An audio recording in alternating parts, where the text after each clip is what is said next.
Hello everyone, welcome to my YouTube channel Himanshu Humanities. My name is Himanshu. In this class, we will learn about global warming, which is a global phenomena. Global warming आज की date में पूरे world के लिए एक बहुत बड़ी चिंता का विषय है। ग्लोबल वार्मिंग का सीधा सा मतलब अगर आप इसके वर्ड से जाएं, जो टर्म ग्लोबल वार्मिंग है, इसका मतलब यहाँ पर देखिए मैं लिख देता हूँ। ग्लोबल मतलब अर्थ और वार्मिंग मतलब वार्म होना या गर्म होना। आप लोग भी जैसा कि आजकल महसूस करते होंगे कि पहले के हिसाब से, पहले के कंपैरिजन में 30 to 40 ईयर्स के टाइम पीरियड में अगर मैं आप दिखाऊं चेंज आपको, वैसे तो ये बड़ा लंबे टाइम का इवेंट है, लेकिन 30 to 40 ईयर्स में हमारा क्लाइमेट बहुत ज़्यादा चेंज हो चुका है। और उस पूरे क्लाइमेट चेंज के जो पूरा रीज़न है वो ये ग्लोबल वार्मिंग है। ग्लोबल वार्मिंग क्या है कि अर्थ का गर्म होना, अर्थ के टेम्परेचर का लगातार बढ़ते रहना। देखिए होता ये कि ये हमारा अर्थ है, अर्थ के चारों तरफ एक एटमॉस्फेयर होता है। एटमॉस्फेयर के अंदर जो सन की लाइट आती है, मान लीजिए ये सन है, जो सन की लाइट आती है इसको हम सोलर रेडिएशन कहते हैं। तो जो सन से जो रेडिएशंस आती हैं वो अर्थ रिसीव करता है और एटमॉस्फेयर रिसीव करता है, और शाम तक ये सारी की सारी जो रेज होती हैं इनको ये वापस भी भेज देता है, जो भी ये रिसीव करता है। देखिए जैसे अगर सोलर रेडिएशन और टेरेस्ट्रियल रेडिएशन के अंदर बैलेंस रहे तो कोई प्रॉब्लम नहीं होता है, क्योंकि जितना सोलर रेडिएशन के थ्रू लिया, जैसे कि हीट बजट में भी हम लोग ज्योग्राफी के कॉन्सेप्ट में पढ़ते हैं कि जितना 100% ऑफ हीट हम लेते हैं उतना ही 100% ऑफ हीट हम छोड़ देते हैं। देखिए पहले तो ऐसा होता था कि ये 100% ही आता था और 100% ही वापस चले जाता था, लेकिन कुछ आज के समय में ह्यूमन एक्टिविटीज़ की वजह से या नेचुरल एक्टिविटीज़ की वजह से या नेचुरल कॉजेज़ की वजह से ये जो हीट है आ तो जाती है अर्थ के एटमॉस्फेयर के अंदर, लेकिन जाने में इसको बहुत ज़्यादा प्रॉब्लम होती है या रुक जाती है। वो किन गैसेस की वजह से? वो ग्रीन हाउस गैसेस की वजह से होता है ऐसा। ग्रीन हाउस गैसेस क्या होगा? देखिए कभी भी अगर जैसे आप कभी प्लांट जहाँ बिकते हैं, नर्सरीज जो होती हैं, तो आपने देखा होगा कि एक ग्रीन हाउस टाइप बना रहता है। वो ग्रीन हाउस क्या होता है ना, कि जो सन की लाइट को अंदर तो आने देता है लेकिन बाहर जाने नहीं देता है। ऐसे ही कुछ गैसेस हैं जो कि सेम ग्रीन हाउस की तरह ही रिएक्ट करती हैं। क्या करती हैं कि सन की लाइट को अंदर तो आने देती हैं लेकिन बाहर नहीं जाने देती है। जैसे कि कौन सी गैसेस? जिनका नाम है CFC gases, chlorofluoro carbon gases, methane भी आती है इसके अंदर, और भी अलग अदर गैसेस भी हैं। ठीक है, तो कहीं ना कहीं ये सारी गैसेस क्या है, रिस्पॉन्सिबल है जो कि हीट को ट्रैप करती हैं। और अगर ये हीट ट्रैप रहेगी यहाँ पर तो दिन पे दिन ग्लोब जो होगा वो पूरे लगातार वार्म होता चले जाएगा। और हम देख भी रहे हैं IPCC की रिपोर्ट्स के थ्रू, या बहुत से ऐसे रिपोर्ट्स, अगर जैसे आजकल तो पेरिस क्लाइमेट एग्रीमेंट हो गया, या क्योटो प्रोटोकॉल हो गया, या रियो समिट्स हो गए, ये सब क्लाइमेट्स के लिए कितने एक्टिव समिट्स हुए हैं जो कि इन क्लाइमेट चेंज के ऊपर बात करते हैं। क्लाइमेट चेंज को अगर जब आप पढ़ते हैं तो ग्लोबल वार्मिंग उसमें सबसे बड़ा फिनोमिना हो जाता है, जो इसको समझना बहुत ज़रूरी है। मैं आपको आगे की स्लाइड में दिखा देता हूँ।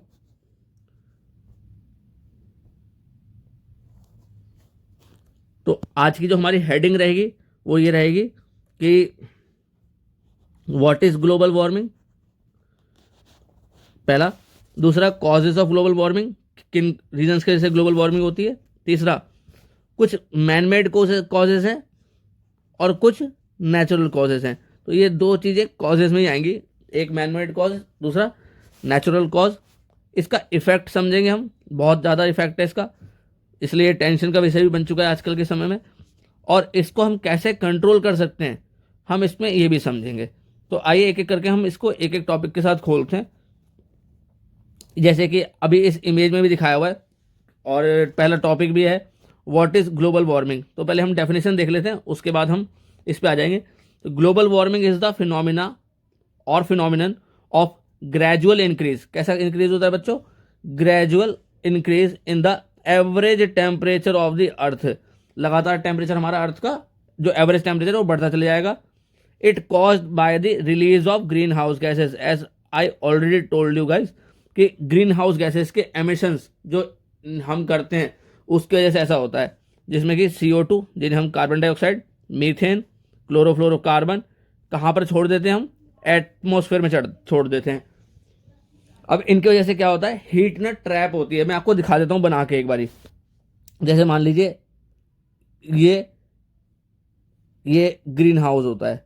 देखो कुछ कुछ प्लांट्स ऐसे होते हैं ना जिनको पूरे साल भर हीट चाहिए होता है, उनके लिए ना नर्सरीज और प्लांट जहाँ पर बिकते हैं वहाँ पर देखना एक हरे रंग का टेंट लगा रहता है, टेंट टाइप का, जिसमें क्या होता है, हीट ट्रैप होती है। जैसे कि सन से जो रोशनी आई वो अंदर तो घुस जाती है लेकिन वो बाहर नहीं जा पाती है। सेम यही तरीके से ना कुछ गैसेस रिएक्ट करती हैं। जैसे कि मान लीजिए ये अर्थ है और अर्थ के चारों तरफ एटमॉस्फेयर हो गया और एटमॉस्फेयर में ये गैसेस आ गई। मान लीजिए मैं जो यहाँ पर डॉटेड लगा रहा हूँ यहाँ पर इस तरीके से, तो ये सन की रोशनी को आने तो देते हैं लेकिन जाने नहीं देते। ये यहीं पे इसको ट्रैप करेंगे, रोकेंगे। देखो मैं बना भी रहा हूँ एरो, ये रोक देते हैं। ठीक, तो अगर ये हीट लगातार रुकती रहेगी तो यहाँ पर हीट लगातार बढ़ती चली जाएगी, हीट का बैलेंस बिगड़ जाएगा, जिसके कारण से बहुत से लॉसेस होंगे हम लोगों को, इंसानों को भी और बाकी चीज़ों को भी, एनवायरनमेंट को भी। उनको हम उसके इफेक्ट को हम बाद में समझेंगे। पहले हमने व्हाट इज ग्लोबल वार्मिंग की डेफिनेशन समझ ली। आप इस इमेज में देखिए, मैं आपको समझा देता हूँ। ये बहुत क्लियर इमेज है। देखिए सन की लाइट आ रही है,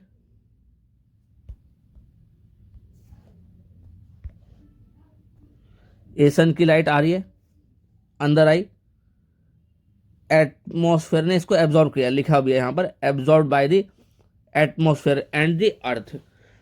अब ये आ तो गई लेकिन ये देखिए जा नहीं पा रही है, ये रुक रही है यहाँ पर। क्यों ऐसा? क्योंकि यहाँ पर ग्रीन हाउस गैसेस इसको एब्जॉर्ब कर रही है, इसको जाने नहीं दे रही हैं। और ग्रीन हाउस गैसेस कौन सी हैं?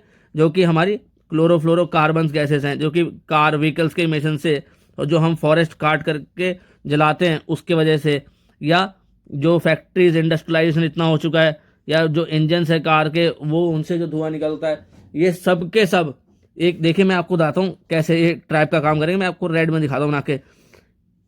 ये मान लीजिए मैंने एक लाल लाल लाइन खींच दी पूरे में, रेड लाइन। ये बेसिकली मुझे इसको ग्रीन खींचना चाहिए था, ग्रीन में करके दिखाता हूँ आपको, एक मिनट रुकिए। मान लीजिए ग्रीन है, ठीक है। अब होता क्या है ना कि ये सनलाइट तो आ रही है,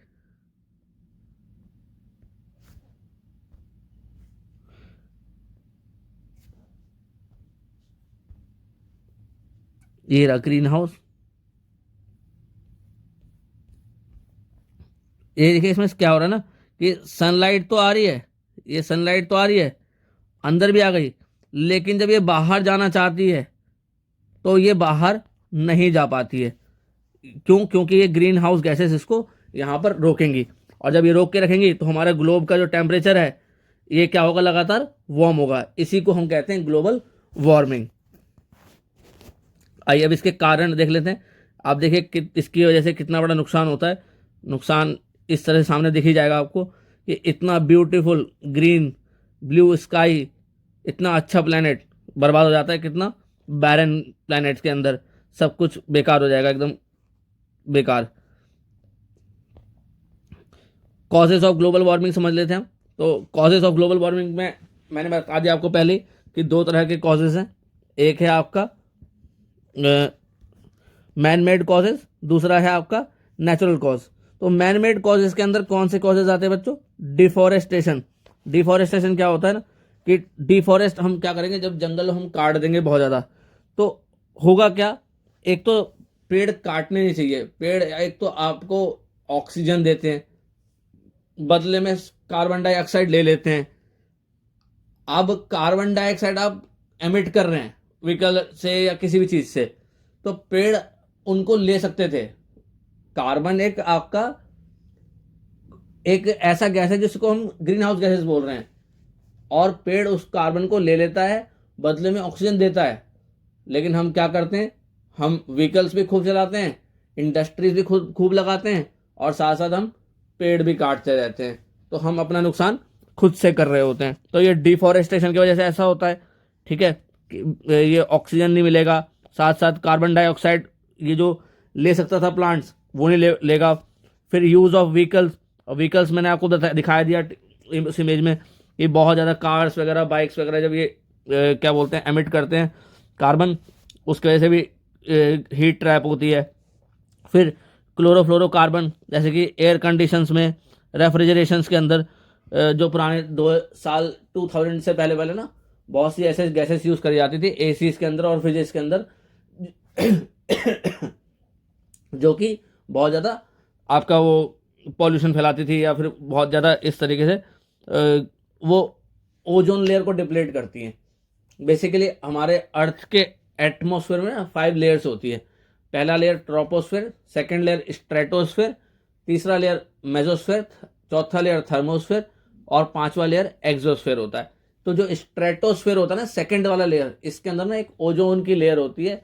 इस CFC गैसेस की वजह से उस ओजोन लेयर में भी डिप्लेशन होता है, छेद हो जाता है और इससे क्या होता है कि सन की डायरेक्ट जो UV रेज हैं, अल्ट्रावायलेट रेज हैं, वो डायरेक्ट एंटर करती हैं जो कि बहुत बड़ा नुकसान है ह्यूमन लाइफ के लिए, जो कि ह्यूमन को से कैंसर भी हो सकता है, स्किन कैंसर, साथ साथ बहुत सी स्किन डिजीज भी हो सकती हैं।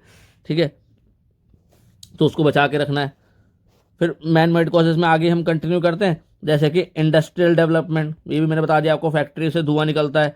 तो यहाँ पर बहुत सी रिपोर्ट्स के थ्रू यहाँ पर लिखा भी है कि with the advent of industrialisation, जब से इंडस्ट्रियलाइजेशन आया है, the temperature of the earth has been increasing rapidly, लगातार बढ़ रहा है। हार्मफुल एमिशंस होते हैं फ्रॉम द फैक्ट्रीज, जो कि धुआं निकलता है, इंक्रीज इन टेम्परेचर करते हैं वो अर्थ पे। In 2013 the intergovernmental panel for climate change, IPCC इसी को कहते हैं, reported that the increase in the global temperature between 1880 and 2012 has been 0.9 degree Celsius. ये बहुत ज़्यादा बड़ा डिफरेंस है। The increase is 1.1 degree Celsius when compare to the pre industrial mean temperature. फिर साथ साथ एग्रीकल्चर को देख लीजिए आप। एग्रीकल्चर में क्या होता है कि एग्रीकल्चर जो वेरियस फार्मिंग एक्टिविटीज़ है वो भी कभी कभार कार्बन डाइऑक्साइड एमिट करती हैं, मीथेन गैसेस एमिट करती हैं, जो कि एक कारण बनता है, एक रीज़न बनता है किस चीज़ का, अगेन ग्लोबल वार्मिंग का, क्योंकि वो हीट ट्रैप करेगा। ओवर पॉपुलेशन, अब जितना ज़्यादा पॉपुलेशन रहेगी उतना ज़्यादा वो लोग सांस लेंगे, ऑक्सीजन लेंगे और बदले में कार्बन डाइऑक्साइड छोड़ेंगे, तो वो अगेन किसका कारण बनेगा, ग्लोबल वार्मिंग का कारण बनेगा, क्योंकि वो हीट को ट्रैप करेगा। उसके बाद हम नेचुरल कॉज में आ जाते हैं। इसमें एक इमेज भी दिखा दी है यहाँ पर वॉल्केनो की। मैं कलर चेंज कर लेता हूँ, एक मिनट। जब ये वॉल्केनो निकलता है ना, तो वॉल्केनो के थ्रू क्या होता है कि वॉल्केनो जब लावा बाहर आता है तो वो नॉर्मली नहीं आ जाता है, कई बार उसमें धुआं, एसेस, प्लास्टिक, कायरोप्लास्टिक या कुछ ऐसा कुछ उसको कहा जाता है।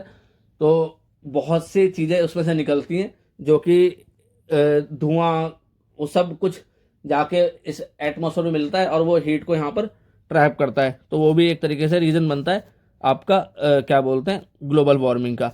आगे हम पढ़ लेते हैं natural causes of global warming, जिसमें कि पहला वॉल्केनो ही है।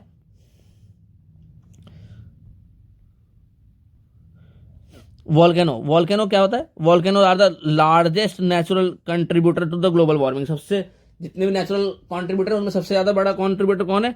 वॉल्केनो है। क्यों? क्योंकि इसमें एशेस निकलती हैं, स्मोक निकलता है ड्यूरिंग वॉल्केनिक इरप्शन, और जो कि एटमॉस्फेयर में हीट को ट्रैप करता है। फिर वाटर वेपर, बहुत ज़्यादा जब वाटर का, अब मान लीजिए क्लाउड भी कैसा काम करते हैं, मैं आपको एक इमेज जो पहले दिखाई थी वही दिखा देता हूँ, एक सेकेंड।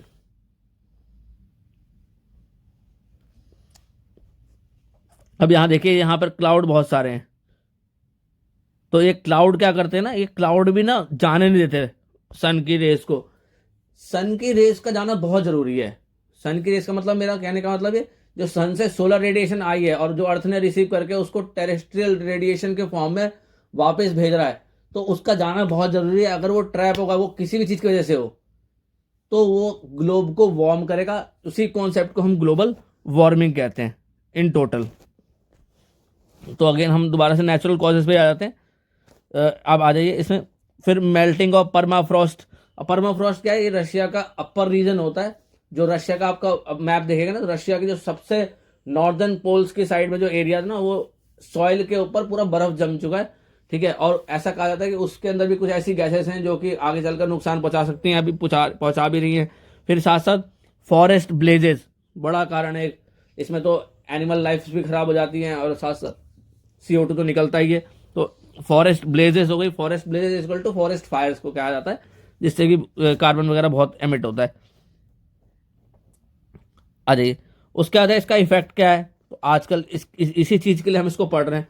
क्यों? क्योंकि इसका इफेक्ट बहुत ज़्यादा है आज की डेट में, बहुत, जो कि नेगेटिव इफेक्ट्स है सारे के सारे, कोई पॉजिटिव इफेक्ट्स नहीं है। राइज इन टेम्परेचर हो रहा है, जो कि बहुत बड़ी टेंशन है वर्ल्ड के लिए। आप देखिए क्लाइमेट में कितना चेंज है। अभी भी ठंड, मैं देख रहा हूँ कि दिसंबर के लास्ट में आकर यहाँ पर ठंड पड़नी स्टार्ट हुई है और 2 तो 3 महीने की ठंड रह गई है। तो ये एक अपने आप में बहुत ये गलत इवेंट है, ऐसा नहीं होना चाहिए। ठीक है, इसमें आप रीड भी कर लीजिएगा, आप एक पॉज लीजिए, एक स्क्रीनशॉट भी ले सकते हैं, पढ़ भी सकते हैं, इसको रीड भी कर सकते हैं।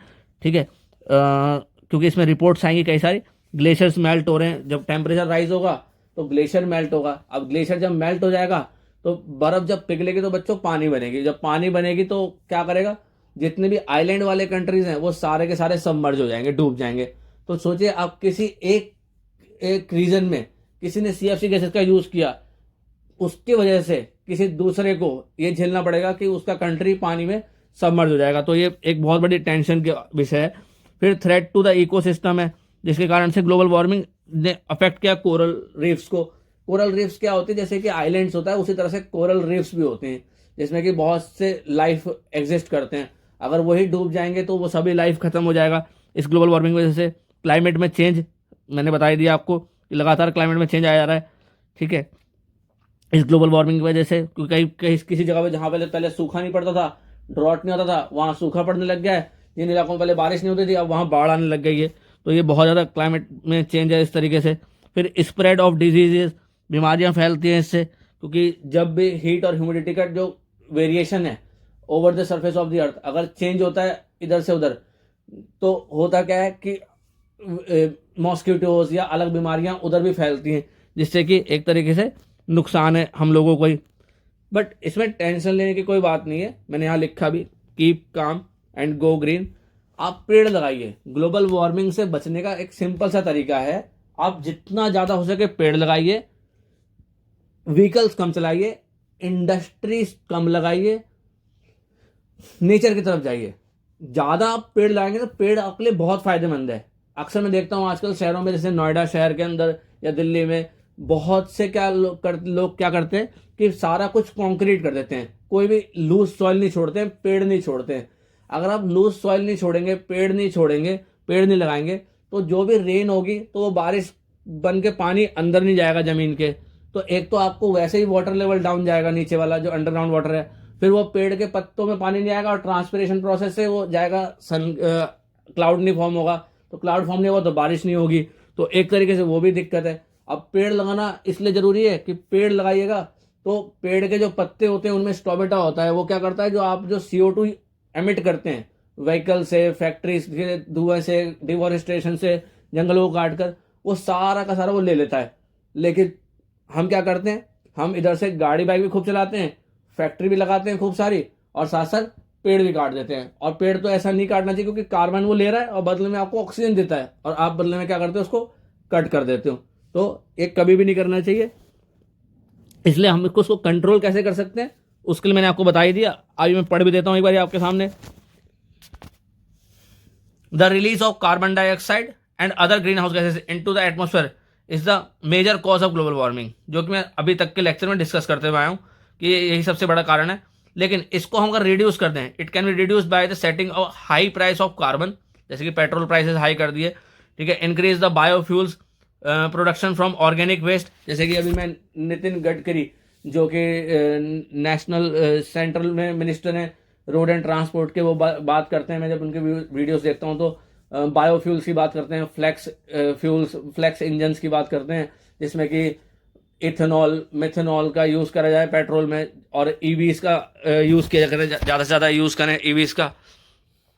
फिर उसमें लास्टली और जो कि दिक्कत ना करे इस एनवायरनमेंट को, फिर use of renewable energy like solar energy and wind energy को यूज़ करो, जिससे कि क्या होगा, पेट्रोल पे दबाव नहीं बनेगा। आज भी हम लोग गल्फ कंट्रीज में से करीब 18-19 अरब से भी ज़्यादा का पेट्रोल मंगवाते हैं, जो कि एक तरीके से हमारे लिए कितना बड़ा नुकसान का कारण है। लेकिन हम अगर हम अपनी ही चीज़ें यूज़ कर लें तो वो ज़्यादा अच्छा रहेगा, जैसे कि हम बायोफ्यूल्स बनाएं। फिर सेफ गार्डिंग फॉरेस्ट, हम अपने जंगलों को बचाएं। And improving energy efficiency, energy बचा कर रखें। व्हीकल फ्यूल इकोनॉमी, मतलब इसमें कि पैसा बचाएं और फ्यूल भी गलत सलत यूज़ ना करें। तो इसको बचाने का एक ही तरीका है मेन, खासकर वो है ट्रीज का लगाना।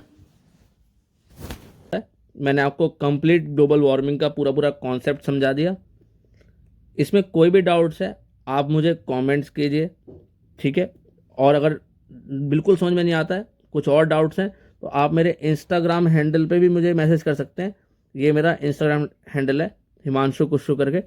और कोई भी डाउट हो, कोई भी क्वेरी हो, आप मुझे बताइए। Thank you, and do not forget to like, share and subscribe my channel and share with your friends as well. Thank you so much. Thank you for your support.